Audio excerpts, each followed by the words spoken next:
5월은 가정의 달입니다. 하지만 가정의 달임에도 불구하고 가족 사이 벌어진 범죄나 사건 신고는 끊이지 않고 있는데요.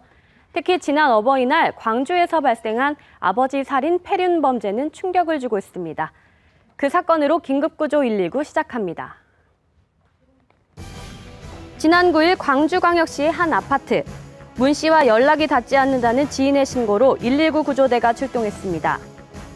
출동 당시 구조대는 인기척이 없고 현관문이 잠겨 있어 창문에 창살을 자르고 집 안으로 들어갔는데요. 불빛이 어두운 상태였고 어두운 상태에서 불을 켜봤더니 바닥과 벽에 혈흔이 있었고 옆에는 큰 고무 대야에 이불과 옷가지들이 덮여있는 상태였습니다. 감식반 두 분이 와서 저희 구급대원 한 명하고 같이 현장에 들어가게 되는데 안방에 들어가서 우뚝에 고무 대야에 좀 피가 흥건한 자국과 사체가 엎드린 상태에서 우측 쇄골 부위에 칼로 보이는 물체가 3자루가 박혀 있었어요.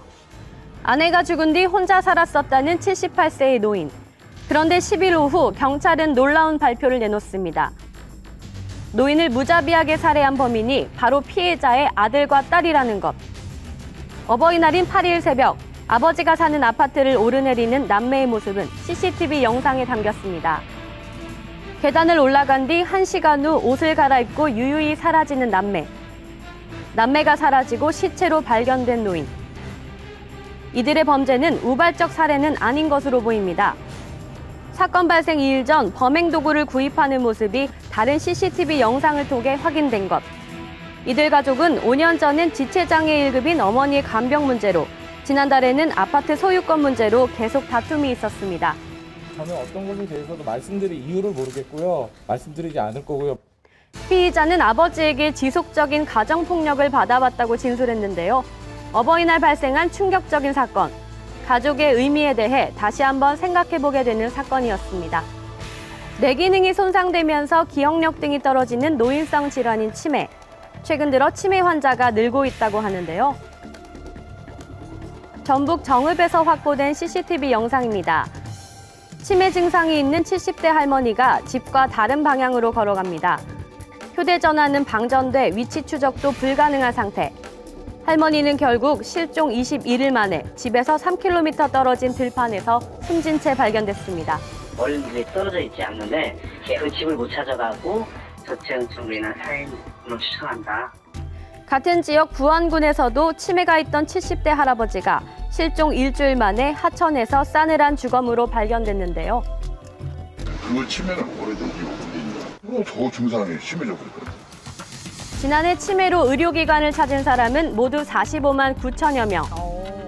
4년 사이에 무려 16만 명이 넘게 늘었습니다. 해마다 10% 이상 증가하는 추세. 많군요. 치매 인구가 늘면서 실종되는 치매 환자도 늘고 있습니다. 특히나 농촌은 CCTV도 설치돼 있지 않아 문제는 더욱 심각한데요. 산간 지역이고 그리고 시선에 띄지를 않기 때문에 일단 실종 사건이 발생하면 도시 지역과 달리 목숨을 잃는 경우가. 이때 치매 환자를 찾을 수 있는 골든타임은 24시간 이내입니다. 신고가 지연되거나 조기에 발견되지 못할 경우 동선을 파악하기가 어렵고 환자분들의 질의에 대한 감각이 떨어지기 때문입니다. 전문가들은 이 같은 사고를 막기 위해 자치단체 등에서 보급하는 위치 추적 감지기 활용을 당부하고 있지만 보급률이 매우 저조한 상황인데요. 대책은 없을까요? 119에서 예방법을 알려드립니다. 되도록 눈에 잘 띄는 밝은 색상의 옷을 입으시는 게 제일 좋고요. 치매 노인분들은 불편한 것을 굉장히 싫어하시기 때문에 액세서리보다는 주소와 이름이 적혀있는 인식표를 옷에 붙여주시는 게 가장 좋습니다. 치매 노인 모두는 누군가의 부모님입니다. 내 부모라는 생각으로 치매 노인의 안전에 관심을 기울여야겠습니다. 목포의 한 식당 CCTV 영상입니다. 황급히 입을 막고 일어선 남자. 남자를 본 종업원은 재빨리 응급처치를 시작합니다. 남자의 기도를 막은 건 다름 아닌 산낙지. 아이고. 종업원 윤장군 씨는 작년 7월 목포 소방서에서 배운 타임리 응급처치로 위험 상황을 막을 수 있었는데요.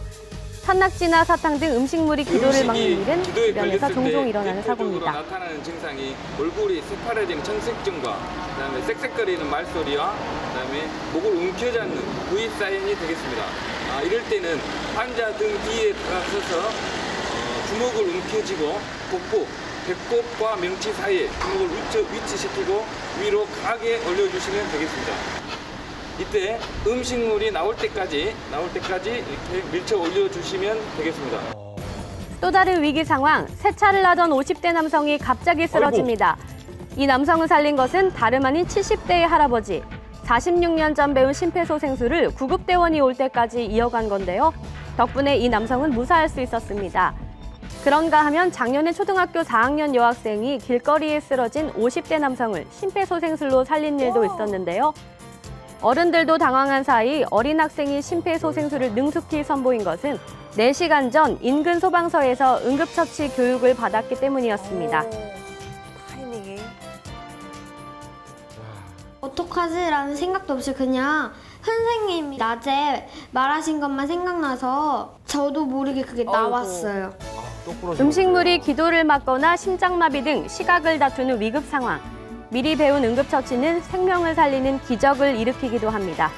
하임리히와 심폐소생술 교육은 가까운 소방서에서 받을 수 있으니 한 번쯤 익혀보는 건 어떨까요? 지금까지 긴급구조 119였습니다.